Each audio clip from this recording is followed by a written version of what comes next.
नमस्कार, स्वागत है आपका टेक्निया न्यूज में। मैं मानवी खेतान और वक्त हो चला है आज की 10 बड़ी खबरों का। दिल्ली के रोहिणी स्थित Tecnia institute of advance studies में नए सेशन 2025-26 के लिए एडमिशन प्रक्रिया शुरू हो गई है। इच्छुक छात्र अंडर ग्रेजुएशन कोर्स जैसे BBA, BCA, BCom और BA JMC में दाखिला ले सकते हैं, जबकि पोस्ट ग्रेजुएशन कोर्स में MBA और MCA प्रोग्राम्स के लिए आवेदन कर सकते हैं। टेक्निया इंस्टीट्यूट गुरु गोविंद सिंह इंद्रप्रस्थ यूनिवर्सिटी से संबद्ध एक प्रतिष्ठित संस्थान है जो उच्च गुणवत्ता वाली शिक्षा के लिए जाना जाता है।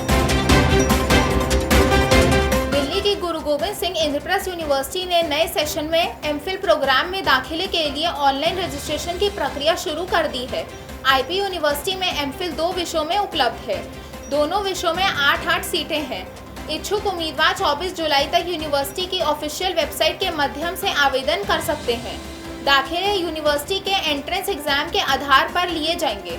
MPhil कोर्स के लिए एंट्रेंस एग्जाम 10 अगस्त को आयोजित होगी। CBSE ने 10वीं और 12वीं की सप्लीमेंट्री परीक्षाओं की डेटशीट जारी कर दी है। दोनों कक्षाओं की सप्लीमेंट्री परीक्षाएं 15 जुलाई से शुरू होंगी। CBSE बोर्ड की 10वीं की सप्लीमेंट्री परीक्षाएं 15 जुलाई से 22 जुलाई तक आयोजित की जाएंगी, जबकि 12वीं क्लास की सप्लीमेंट्री परीक्षा एक ही दिन केवल 15 जुलाई को ही आयोजित होंगी। इन परीक्षाओं में नियमित बोर्ड परीक्षा में आए अंकों में सुधार करने के इच्छुक छात्र शामिल होंगे। परीक्षा में शामिल होने वाले छात्र CBSE के ऑफिशियल वेबसाइट से टाइम टेबल डाउनलोड कर सकते हैं। राष्ट्रीय शिक्षक पुरस्कार 2025 के लिए स्व नामांकन प्रक्रिया शुरू कर दी है। CBSE या किसी अन्य बोर्ड से संबद्ध निजी स्वतंत्र स्कूलों के शिक्षक और प्रधानाचार्य इस सम्मान के लिए 6 जुलाई तक आवेदन कर सकते हैं। आवेदन केवल ऑनलाइन माध्यम से CBSE के ऑफिशियल वेबसाइट से ही किया जा सकता है। राष्ट्रीय शिक्षक पुरस्कार के लिए शिक्षक वर्ग में वो आवेदन कर सकते हैं जिन्होंने किसी मान्यता प्राप्त बोर्ड से संबद्ध स्कूल में कम से कम 10 साल की सेवा दी हो, जबकि प्रधानाचार्य वर्ग में आवेदनकर्ता का कम से कम 5 साल का अनुभव होना अनिवार्य है। उत्तर प्रदेश अधीनस्थ सेवा चयन आयोग यानी UPSSSC ने मुख्य परीक्षा 2025 के एडमिट कार्ड जारी कर दिए हैं। Admit card combined junior assistant और जूनियर क्लर्क समेत अन्य पदों की भर्ती के मुख्य परीक्षा के लिए जारी किए गए हैं।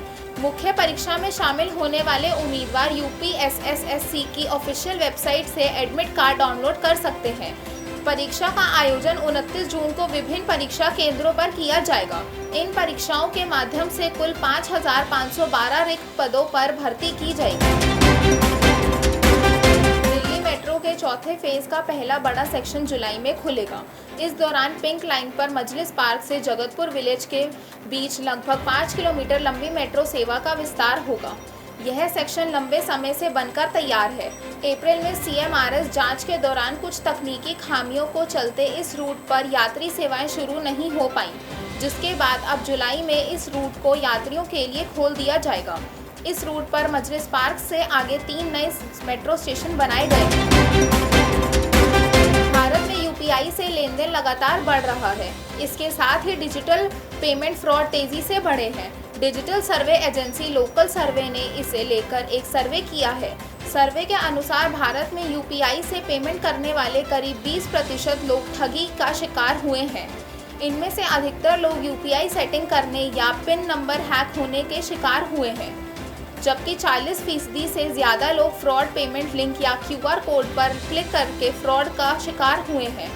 वहीं इनमें से कुल 38% लोगों ने साइबर क्राइम पोर्टल पर शिकायत की। अब अमेरिका का वीज़ा अप्लाई करने वाले को अपने सभी सोशल मीडिया प्रोफाइल की जानकारी देनी होगी।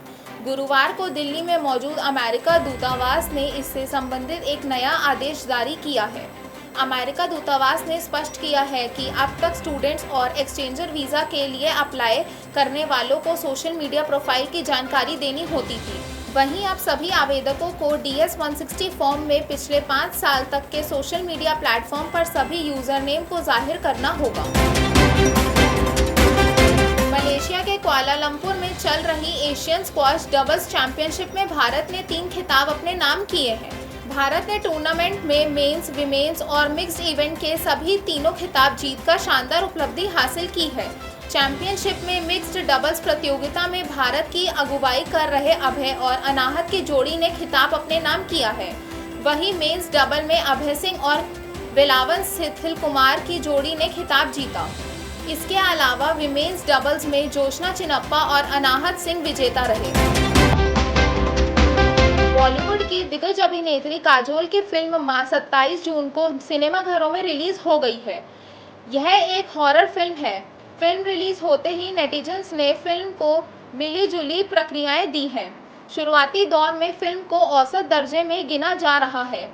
फिल्म में काजोल मां के किरदार में नजर आ रही हैं, जो दैत्य शक्तियों से अपनी बेटी को बचाने के लिए सारी हदें पार कर जाती हैं। फिल्म को विशाल फुरिया ने निर्देशित किया है। आज के लिए इतना ही। देखते रहिए टेक्निया न्यूज़। चैनल को लाइक, शेयर, सब्सक्राइब करें।